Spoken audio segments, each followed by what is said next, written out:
Hey, welcome to our mid-month webinar for ICE here in June.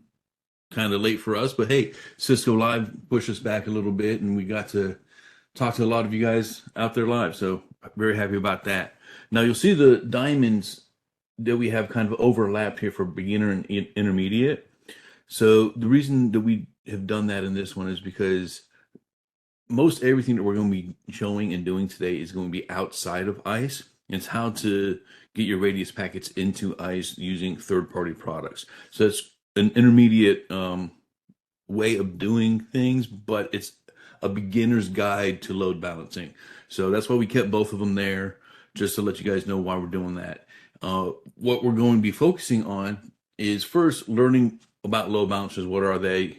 How do you use them? What do we do? Starting to use some of the native load balancers that come with the cloud systems that are out there. So before we get into learning all about that, I want to learn what you guys know about load balancers, or what load balancers you do know about. So please go ahead and answer this poll question so that we can see that as well. All right. And yeah, of course, F5 is going to be a big one. So what we're going to do is not even talk about F5 today.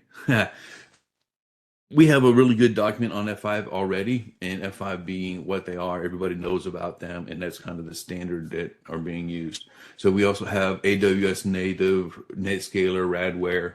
Ooh, the discontinued Cisco load balancer. I've worked with that one a few times. It's not too bad. It's another software-based load balancer that works great. We also have nothing as a response. So these are going all over the place. I'm going to go ahead and let these go on. I see someone that says OCI native, which is really great. We're going to be talking about that. So keep adding these to it, and we're just going to keep going on. Cisco local director. Thanks, Craig. So we're going to talk about first, what is a load balancer? And before we get into understanding what a load balancer is, the best way to understand it is understanding what a proxy server is. If you see the icon for a proxy server in the top right corner here, you can see that you have multiple arrows all pointing to one arrow. And what that does is it takes all of your traffic and it filters it through a proxy. Everything goes through that proxy to hit the internet. So in this case, you have all of your devices going through this device, and this proxy server, which in Ciscoese, we call it the Cisco Secure Web Appliance, then takes all of that and it filters what you can see out on the internet. So you hit the Cisco Secure Web Appliance, you go out to the internet, you get your internet goodness, right? So now that you're on the internet, you can reach whatever you want to reach.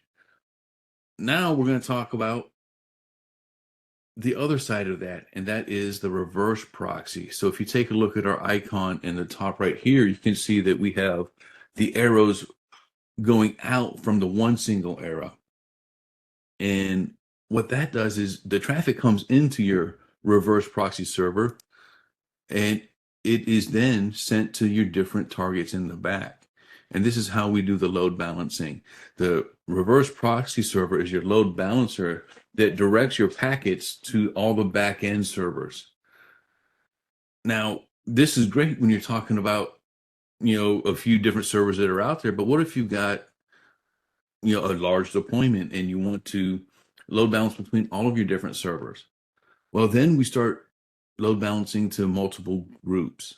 Okay, so we take all of these groups and we put these groups together, and then all of our packets are sent to the group itself. Then we can assign virtual IPs to these groups. So first we assign those IPs to an interface on the load balancer, and then those are our virtual IPs for each group. So group one's going to have the IP of 105, and then 106, 107, 108. And that's great. But then once we start sending these packets to these groups, what do we do? Well, let's take a look at this group right here, and we'll talk about that a little bit more. And these are the load balancing methods that are used with all the software-based load balancers that we're talking about today. Now, the first one is the one that almost everybody knows about, and that's the round robin method. It'll send the packet to each server in this backend group in succession and just keep going around 1, 2, 3, 4, 1, 2, 3, 4, 1, 2, 3, 4, and everybody will get 1/4 of the packets. The next one is the weighted round robin. So it's like the round robin, but you can add a weight to your server so you can have servers that process more packets than the other. And why would you want to do that? Well, say that you have some 3755s in the same backend group as 3715s, because they're all servicing the same sort of region and different branch offices, but you don't need that big hardware at some of your smaller branches. Well, you can tell your load balancer that you want your 3755s to process 3 times as many packets as your 3715s. So then you'll be sending 3 packets to your 3755 and then 1 to a 3715, and three packets to a 3755 and 1 to 3715. So it's going to keep going around and around like that, with most of your packets being split between the two 3755s. Now, the other methods that we have here are a hash method, and we'll go into that in more detail in just a moment, but it uses an algorithm to send your packets to the different backend servers. And then you have one that will determine which server has the least number of open connections at the time, and it will send to the server with the least number of connections. Then there's one that's least time to connect. Now, if you see underneath, it says least time first byte. So it's the least amount of time it takes to get the first byte to that backend server. And the reason that's important to understand is the next one is the least time to receive a response. So once you send a packet to a server, of course, the quickest response, the last byte of that packet coming back in would be that quickest response. And that's how you determine that one. Then there's a weird one that's out there that is, well, random. So what that does is it just automatically grabs just 2 random servers out of your backend pool. 2 is, of course, my example for this. You can determine how many are in your random pool, but it'll grab at least 2 servers from your backend pool, and then it's going to find your least time to connect between those 2 servers and just send out the packets that way. All right, so bear with me with that. We're still going to get back to the hash, but first I want to talk about health checks. What are health checks and why do I need them? Well, as it says, you want to know which servers are available and active and accepting clients right now, right? So health checks keep a tab on that. And if a server does show up as unresponsive or it's not receiving any packets, then your load balancer can mark that as dead and just skip that server in the rotation of the load balancing methods. So any 400 response is a bad response, a dead server. Once it starts getting a good response back, which is in the 200 range, then you're going to start being marked alive, and it'll start using that server again. So there are mechanisms built in for servers not responding and then recovery of that server. Now let's get back to these hash methods. And the reason I do that here is because we're going to talk about the session persistence next, but the hash-based method that is used for your native cloud load balancers are using the 5-tuple method, where it uses your source IP, your source port, destination IP, destination port, and the protocol being used. And it would then determine which is the best server to send it to in the back. But it could be any one of the servers that you have in your back end. Now, if you look, we have a 5-tuple, 2-tuple, and 3-tuple algorithm in these different distribution modes. Of course, you think the 5-tuple is going to be the best one out there because it's got more information, it's sharing more information, and must be the best and the most persistent one. But truthfully, there's no session persistence when you're talking about the 5-tuple. It's sending that information so that the backend server gets more information from you to be able to respond to that packet. But the session persistence is the 2-tuple or the 3-tuple, which you can then determine with your load balancer which, I don't know, which tuple I guess you want to use, whether it's the client IP or the client IPN protocol. Don't worry, that's all confusing, and I get that, but we're going to talk more about that. Let's go ahead and jump into that now. We're talking about the session persistence, and depending on which load balancer you're talking about, they have different names for it. It's either session persistence, session affinity, or session stickiness, and it's all the same thing, just different words. So now the client that we have, the laptop, is sending a packet, and he's using the 5-tuple algorithm. And as you can see, the load balancer is going to send that to either one of these 4 backend servers. It doesn't matter because there's no persistence. So the tablet, in this case, is using session persistence. And when we send that to the load balancer, it's going to go to our second backend server. And every packet from that tablet will keep going to that same server. So it's all going to be served by that same PSN in our case. Now, there is another method for the persistence, and that's using a session cookie with your packet. That's for HTTP load balancing, which we're not actually going to be using or doing with our webinar today. We're going to stay away from the guest portals and all of that with the software-based load balancing. And part of the reason of that is with SourceNet, we don't have the ability to run our change of authorization through the load balancer with the load balancers we're using. SourceNet would be the mechanism that would allow you to do that. Now, AWS, Azure, and Oracle Cloud do not have SourceNet on their load balancers that you can enable, which means if you send a COA packet to the load balancer, it's just going to say, I don't know what this is, and drop it. So we don't want that to happen. So what we do is we send the COA packet straight to our devices. And the way that we do that is within our switch, we're going to manually tell it what our dynamic author is. And then we're going to list any of our PSNs inside our switch that we're going to be receiving the COA from. Okay, so more about the load balancer terminology to get everyone on the same speaking pane, I guess. First, we're, of course, going to talk about our native load balancer in the public clouds. We love our slide here, but going through this one real quick, only to get to this. Don't worry about copying down these URLs. Rigo's going to get these into the chat box for you guys. But what I wanted to show is that there's a free tier for each public cloud, and we're going to be using most of that in our webinar today.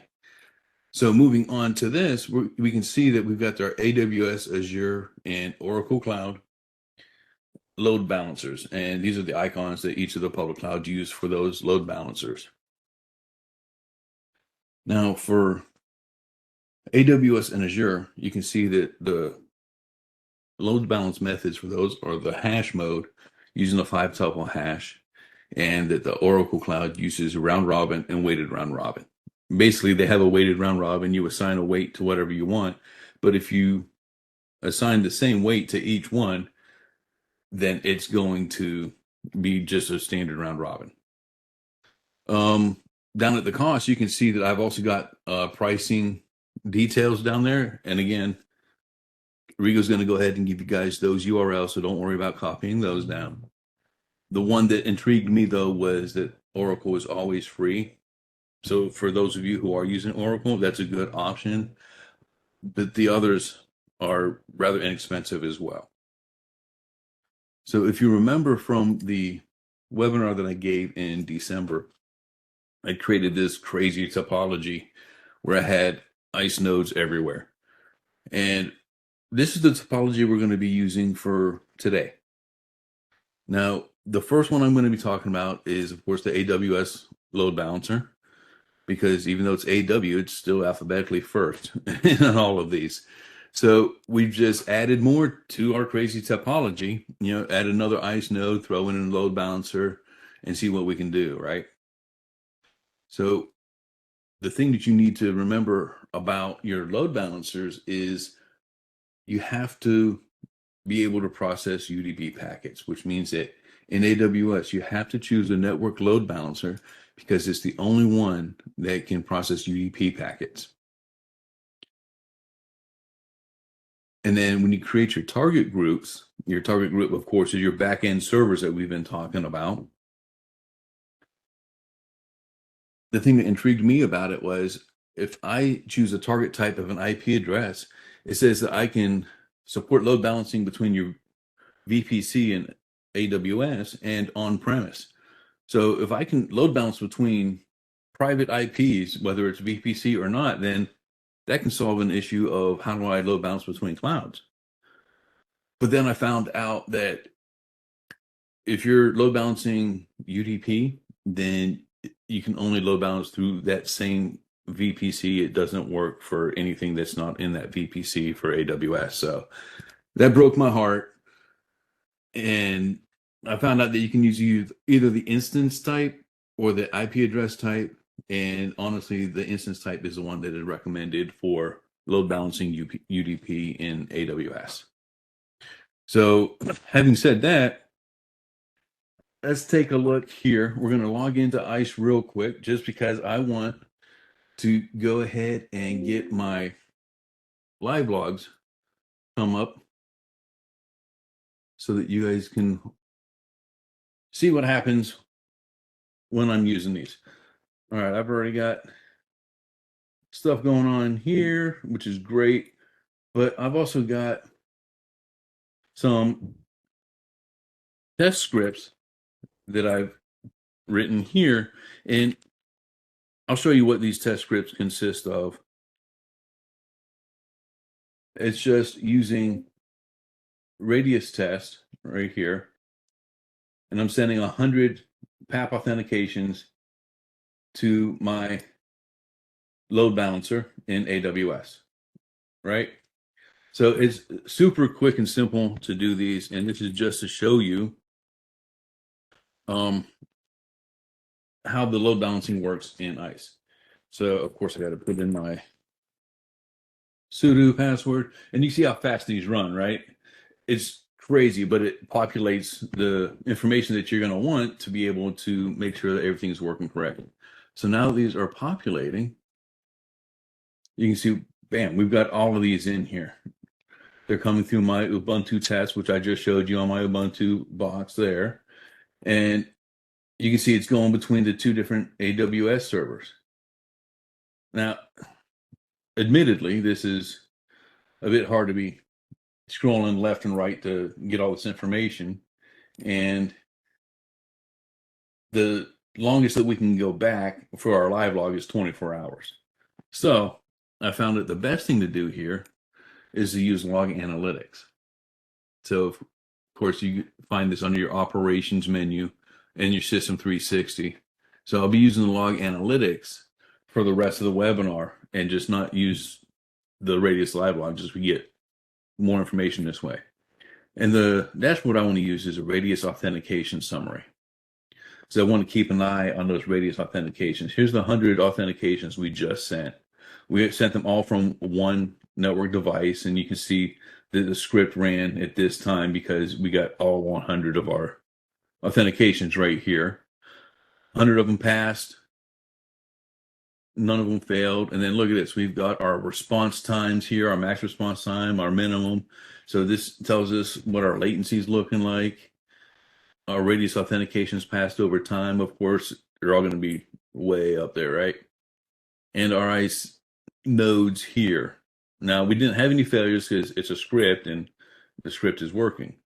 But the interesting thing here is instead of going in and counting each, ICE AWS, ICE AWS2 and tallying them, this tells us how many authentications each server has passed. So our load balancing is working correctly for 50 load balancers or 50 authentications per PSN.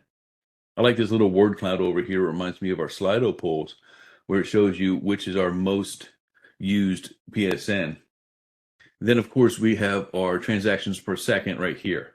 So we can check our TPS while we're doing all of this and make sure that we've got everything great. If we see any transactions that are taking longer than what we expect, we can see that right here. This also tells you what, RADIUS authentications by device name and your most popular device, your network access device here. Now, the reason I bring this up, even though it's, I'm running a script, is that this will change. We'll have other network access devices populate here as we go on to this webinar. So it's a lot of great information here that you can get just from your log analytics RADIUS authentications. Now, the other thing is, if we go in here, this is the AWS console, of course, and I want to show you that even though your network load balancer, you're like, well, that's a network function. It's going to be part of my virtual private cloud. Well, it's an EC2 instance, actually. So you got to go into EC2 to view your load balancer and your backend servers. So once you get there, you can see in your resources, it'll populate load balancers will equal 1. But if you scroll down on your left menu, you have your load balancers and your target groups. Now with AWS, you're going to want to create your target groups first so that you have all your backend servers set up before you create your load balancer. Matter of fact, your load balancer is going to request the target groups when you're setting that up. So go ahead and set your target groups up first. Let's get this out of the way. Now, you see I've got the load balancer listening on different ports. 1812, of course, for RADIUS authentication, 1813 for RADIUS accounting, of course, TACACS on port 49 TCP. If we go into the target group, I want to show you, this is AWS and AWS2 for my PSNs. But I want to point out in the attributes that my stickiness is off. I've got no stickiness on here right now at all. So if I want to edit that and turn on my stickiness, which is my session persistence, of course, right? When we save that change, now I'm going to come in here and run that same script again. Uh-oh, we killed it. No, so the load balancer was saving the changes and now it's responding, which is exactly what we expect. It's going to give you time to restart the service. And then now that that has run, I want to come back over here into log analytics. Let's see, we're going to refresh. 163, refresh again. All right, we got our 200 authentications here. Still the same network device, all come from the same device. And we can see our spike here, 200 past authentications. And if we come down here, we can see now that, oh, we've got 108 for one and 92 for the other. That doesn't, we're getting a little skewed in our numbers now. So let's go ahead and send another pack of 100 of these out here. And I just want to show you that since all of these are coming from basically the same endpoint, since I'm running the script from a test, then now that I have session stickiness turned on, these are all going to start going to the same PSN because of that stickiness. So yes, that is the expected behavior here, but it's also something that you need to understand. Oh, look at that. It actually evened out, didn't it? So it's going to take a little bit of time to get to that, apparently. Hey, live demos, aren't they great? So that's one thing to keep in mind when you're doing your testing for your load balancing. I was actually doing the testing for this and getting this all set up, and I forgot that I had the stickiness on, and all of my authentications were going to ISE AWS. I'm like, what's going on? It was working earlier. Then I went in, I turned that off, and then it all just started working correctly, which I was like, hey, that'd be a great thing to show. So here I am showing it, and this is what you get, right? So this is the last time I'm refreshing on this one. I won't belabor this point too long. Just want to show it one more time, show how wrong I was, right? Nope, there we go. We're out of sync again. So that's great. So that's what I wanted to show there. And it shows you the breakup of the different load balancing and the methods there with stickiness or no stickiness. All right, so let's get back into this, and we're going to start talking about the Azure load balancer.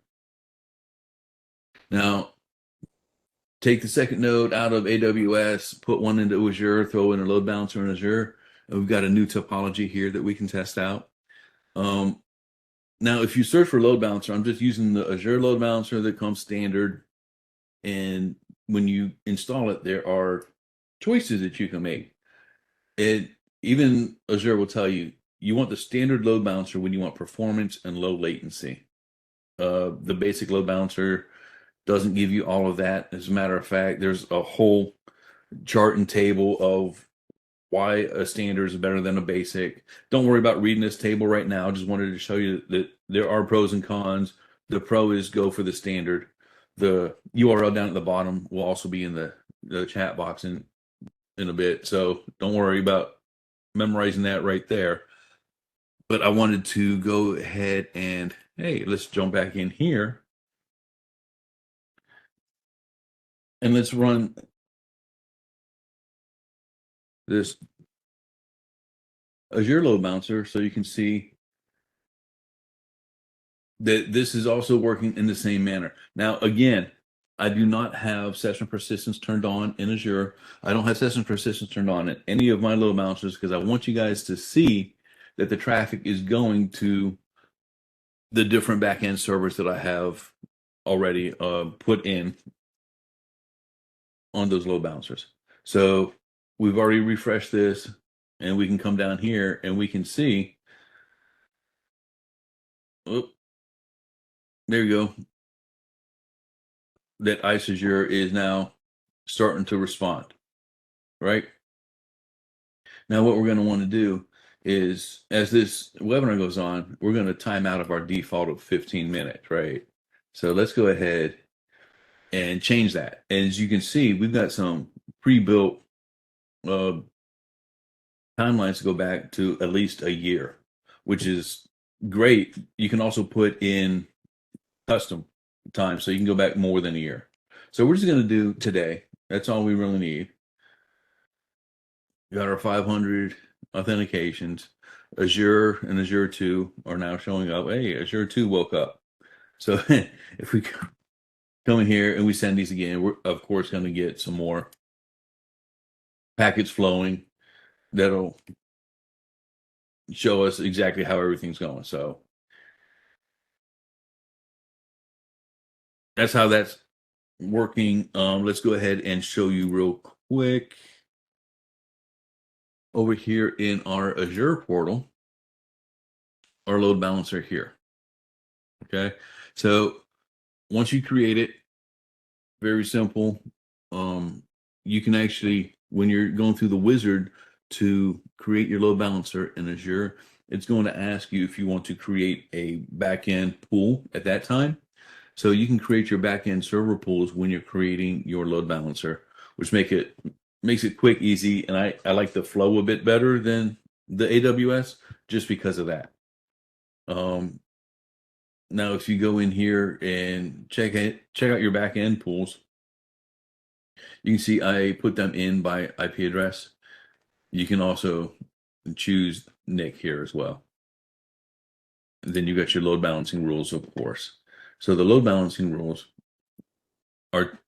is what's telling you I am listening on high availability ports. And what that means is all TCP and UDP protocols coming from any of my endpoints is going to be listened to. So you don't have to specify 1812 or 1813 or TCP 49. It's going to listen to all of your different ports coming from that IP address. So your session persistence, turn that off, and you'll see that my load balancing is going to start acting correctly there.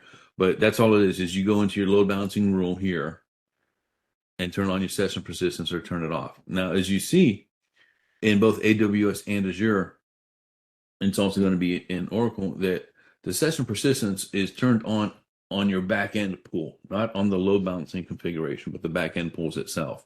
So that's something to remember as well. All right, so let's get back and start talking about the Oracle load balancer.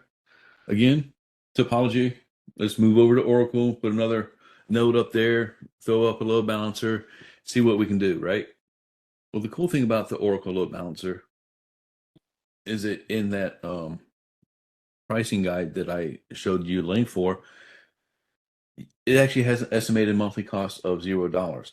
That is only for 744 hours a month, but that's 31 days, 24 hours a day, 744 hours.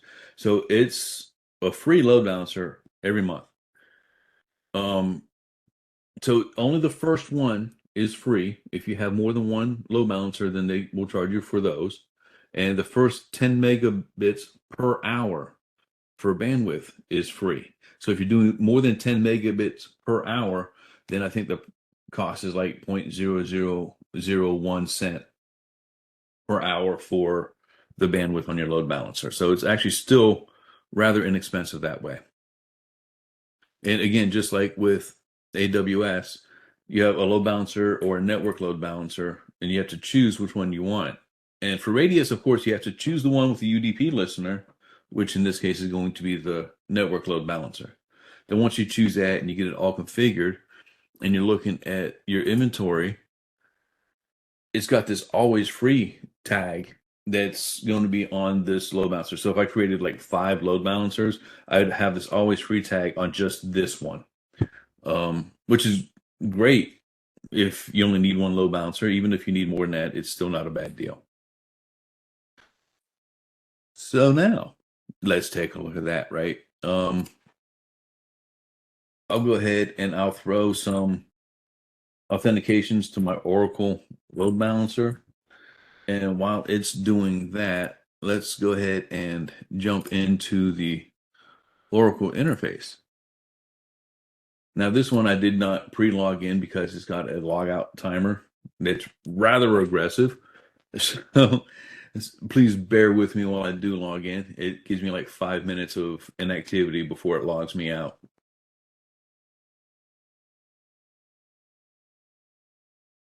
We're getting there. I know. You would think that it's because of slow internet, but it's not. There's a lot that's loading in this interface. Oracle does take a moment to load, but it's not a bad interface, and it's pretty quick and easy to understand. All right, now that we're here, we have our instances and our virtual cloud networks and our links, but I want to go to networking and load balancers.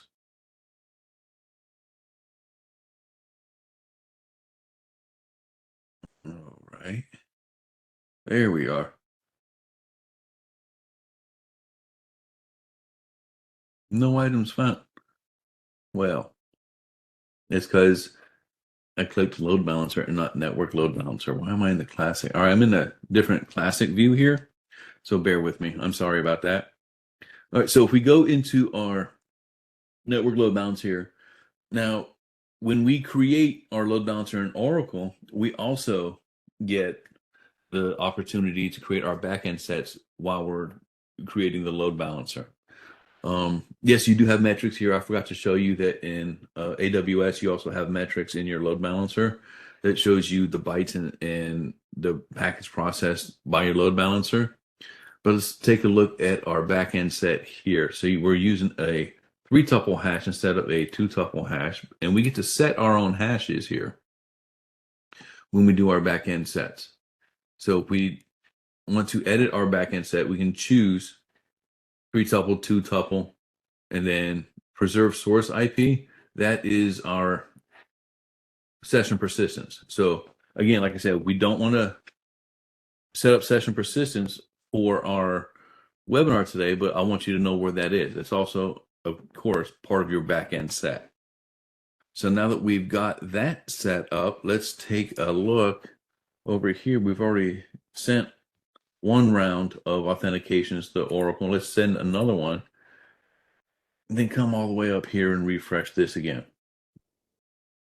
All right, we've got 703 authentications now. Now the 3 is because I do have some devices here in my lab that are authenticating time and again as well. So our response time is still good. I set our responses here so that once we get close to the 300 millisecond limit, it's going to start turning red. So just so we stay green, we're good to go.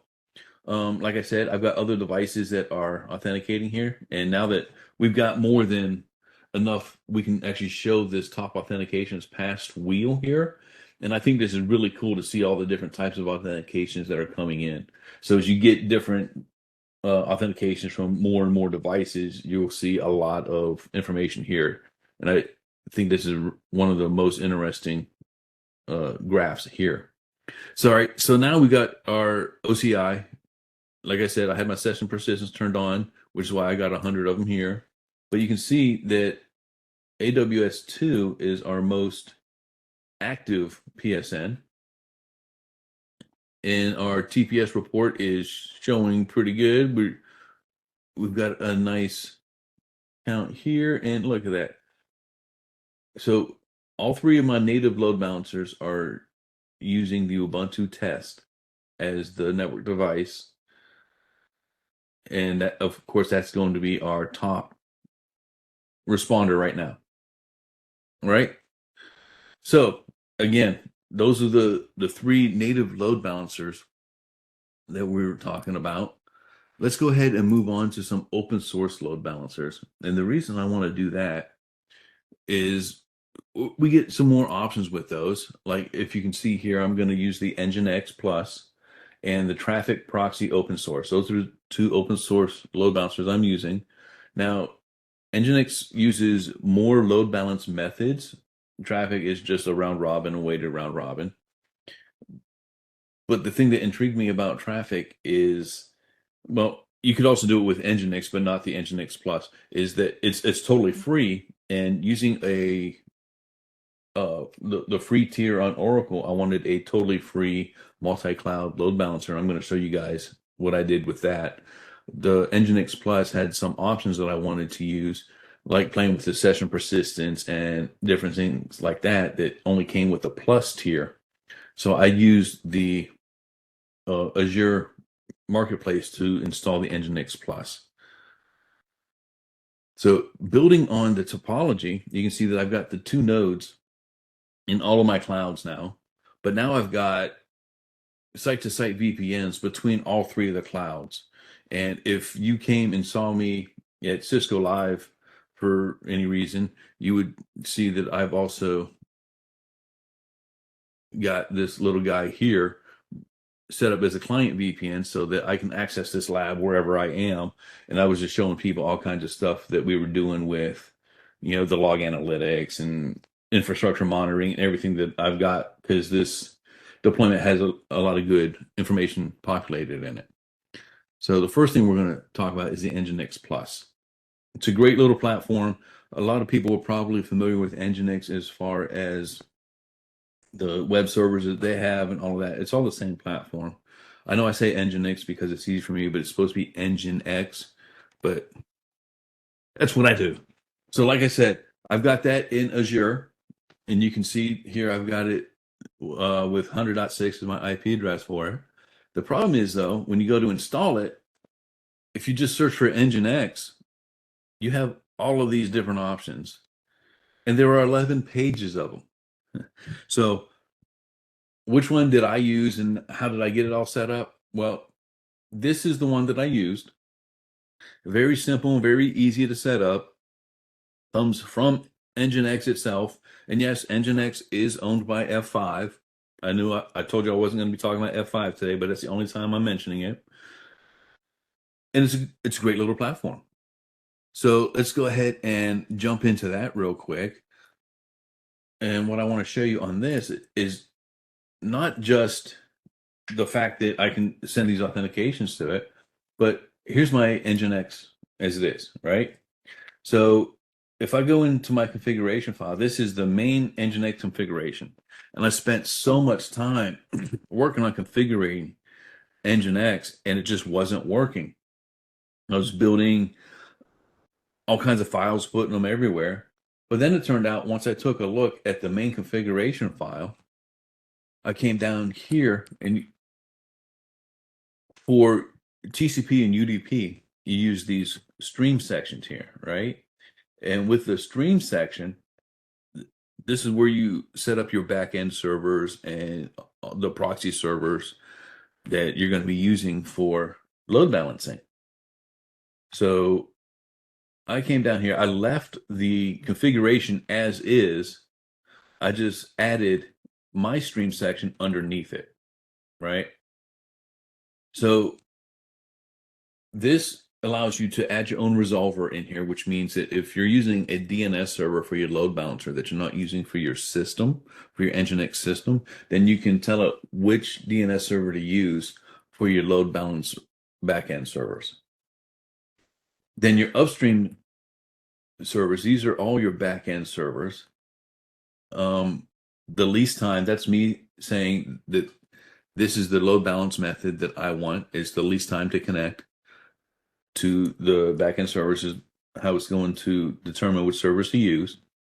Now, this zone, UDP zone, that's for health checks. I want to be able to use health checks to monitor my servers, whether they're dead or alive.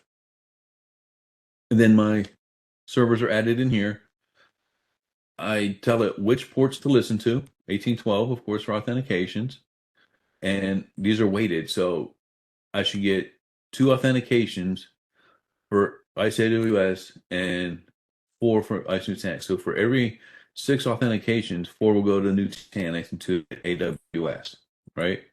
So this backend server group is called Authentication 1, Auth1. PSN Auth1 is my backend server group here. Then I have another backend server group for PSN Auth2, and this splits between Azure and OCI, but it's got the max fails and the failed timeout. So this is the health check that you can use for the open source NGINX. This zone UDP, which will show the other side of that when we go down further, is the health check that you can use with NGINX Plus. All right, so there's a little bit of a difference there. Then I've, of course, got another backend server group, and I'm using Azure 2, OCI 2, and AWS 2. And these are set on the max connections. So I'm using a least time last byte, which is least time to receive the packet back. I'm also using the max connections as a load balancing method. Then I've got the same thing set up with the same weights and same everything else for my accounting, 1813. And then I also have, of course, TCP 49 for TACACS. So that's all my backend servers there. It sounds like a lot, but it's really not. Once you get the configuration down, it's an exercise in copy and paste. Now you define your servers. These are the actual load balancers that you're using. Now, remember I talked to you about virtual IPs and VIPs? Well, what you do here is you tell it this virtual IP is going to listen on port 1812, and you have to specify UDP here, otherwise it will default to TCP. And you want to use proxy pass. Now, this proxy pass is how it's going to pass the proxy information from your backend server. You're going to pass a proxy to this backend server group, which is PSN Auth1, right? The proxy timeout, if your proxy doesn't respond within 3 seconds, then it's marked dead. If your proxy connect, if it doesn't connect to your backend server within 1 second, it'll move on to the next one. And then this health check, this is the other part of that zone health check that I was showing you. Every 20 seconds, it's going to send a check and it's going to, with 2 passes, you're good. With 2 fails, you're dead. And this is a UDP check. So all of that for every one of these, 1812, 1813, and 49. Sounds like a lot. It is a lot. But that's how we get that. And because of that, you saw I've got 3 different VIPs on there, 3 different virtual IPs. So for my test scripts, I've actually got NGINX 1, 2, and 3, so that I can hit all 3 of these VIPs from my test script and test to make sure that all of my traffic is going to the correct spot, to the correct PSN. Oh, we got a little hesitation here. But if we go back over into our log analytics, you can see that now that I've sent that out, we're getting all these responses back. We got a new network device showing up here with our NGINX test. Oh, and we got one that's a little bit slow, but that's okay. That's what we want to see. Is if everything works perfectly, then there's nothing interesting to see. Now, if something works slow, there's a little bit that you can use to troubleshoot and figure out. So the last one was 62, and then it was 92. And that's the request number that I was talking about there. All right. And that was an NGINX 3. So that means that one of my secondary PSNs in one of the clouds was not responding as quickly as it should have been. Now my AnyConnect is reconnecting. All right. Now that that's reconnected, we can jump in here, and I wanted to show you in Azure, one thing that you need to make sure that you do is go in here to your Azure NGINX, and this is true for no matter which cloud you're using. You got to go in here and go to your networking for your machine. So you see your network interface is in here. And this is how you can tell. Sometimes you get a randomly named network interface. Luckily for Azure, they name it pretty logically, whereas it's the name of your virtual machine with some random numbers afterward. So the thing is, you want to go into your IP configurations here under your network interface, and then this is where you're going to add the different IP addresses that you want for your virtual IPs. All right. So you have to go into your cloud provider, add these IPs to your virtual machine so that these IPs aren't going to be used in any virtual machine that you create after this or whatever. So it reserves those IP addresses, and then you can go in to your Linux configuration and add those IP addresses to your Linux configuration.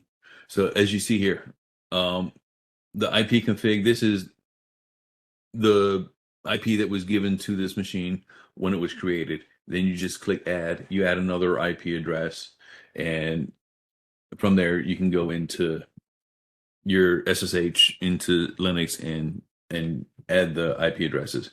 And that's how you get the different VIPs, right? All right, so now we're gonna hurry up and go over to Traefik Proxy open source. All right, same thing, but I'm hosting this in Oracle. And the reason I'm doing that, again, if you use 4 ampere processors and 24 gig of RAM, you get 3,000 OCPU hours per month, which is 4 CPUs for ampere, and also a 200 gig hard drive. Using Ubuntu to free operating system, you can create your load balancer. So that's what I've done. And the great thing about it is not only do you have the configuration files like what I showed you for NGINX, you also have configuration files for your Traefik. So let me go ahead and go into Traefik here. Now, if we change directory into Traefik, whoops, forgot to tab that one, didn't I? You can see that I've got a Traefik.yaml and then a config directory. So instead of going into those, I'm going to bring up my VS Code and show you what those are. So Traefik.yaml, this is just static configuration. This does not change until you change it, of course. And I'll explain that in a moment. So this stays the same, and it just tells you, these are my listeners. These are my VIPs. I want this VIP for this port to listen for UDP, all of that. You have providers. Now, you can choose to have a file name provider or directory provider. And the reason that's different is because whether you're listening for UDP, TCP, or HTTP is a different file. So if you use a directory as a provider, then it watches all three of those different files for you. And I say watch because when this watch flag is true, then any change with those files will automatically be passed into Traefik without needing to restart Traefik itself. Okay. So because of that, those are dynamic configuration files. So that's actually really, really cool. Then, of course, you turn this on and you have a dashboard. So let's take a look at that dashboard real quick. That dashboard's pretty cool. And now I did not change any of the text here. It is this big. But if you put your mouse over it, it'll tell you what your actual entry point is. Okay. And if you click into any of these, you can follow, what they are. So you create a router, and I'll explain the file format to you in a moment, but you just keep clicking into this and it will tell you whatever you want to know about that entry point, the file, what servers are part of it. And you have that for HTTP, TCP, and UDP. So let's go back over here to our Traefik config. We'll start with our radius. You create an entry point, and that entry point was in our dynamic configuration.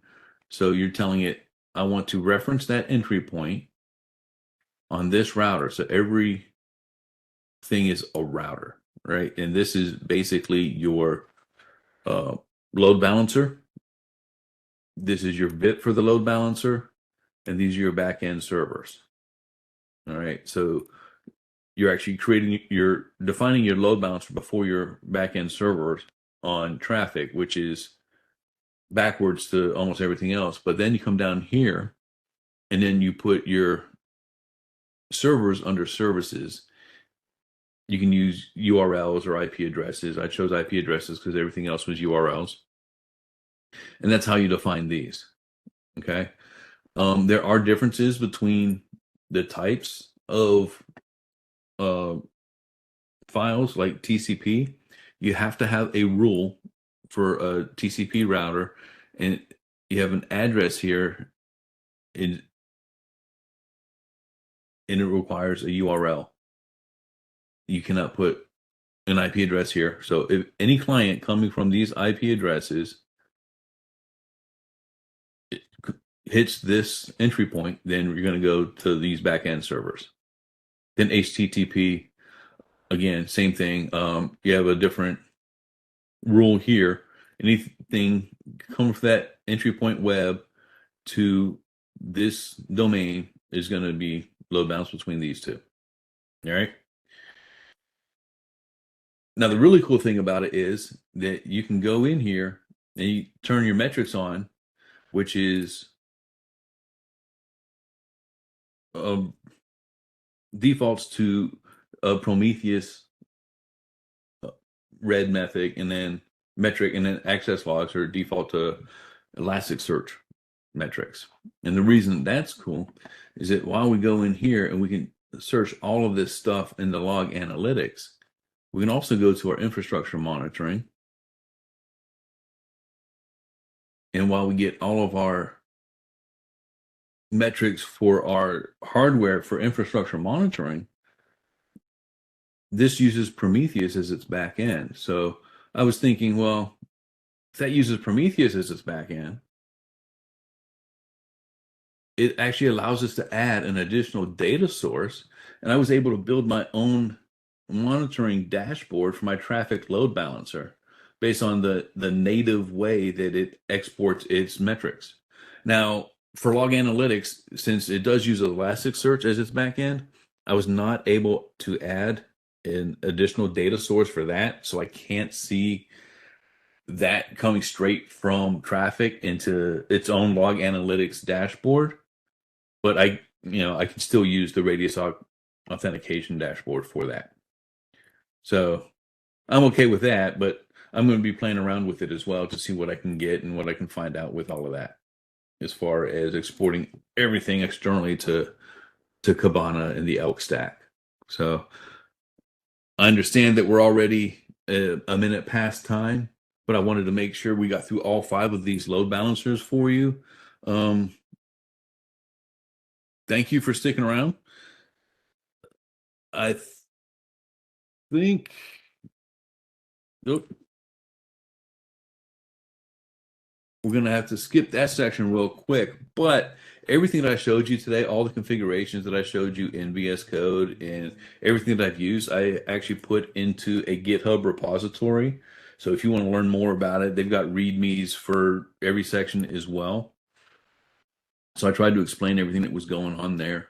I'm also going to take all of this and publish it into an article on our Cisco communities. It's not there yet, so that first link is not yet live, but it will be as I get it finished up and published.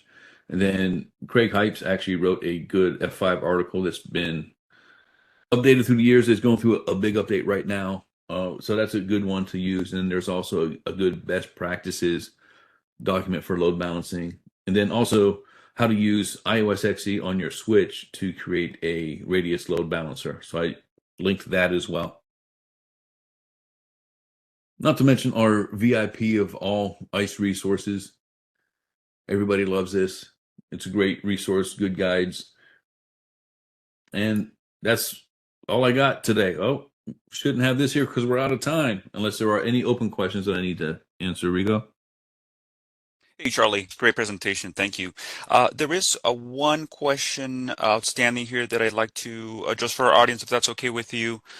So the question is, with a topology containing many clouds and multiple load balancers, how do we handle COA traffic sourced from PSNs in a very large distributed deployment? So typically you'd want to use the source NAT for that. So you'd want to have a load balancer that can process the source NAT. In mine, I just have the COA, the dynamic author attribute listed in my network devices, and it just goes directly back to the network device for me. Of course, I've got site-to-site VPNs everywhere, so they could be a little bit different from your topology.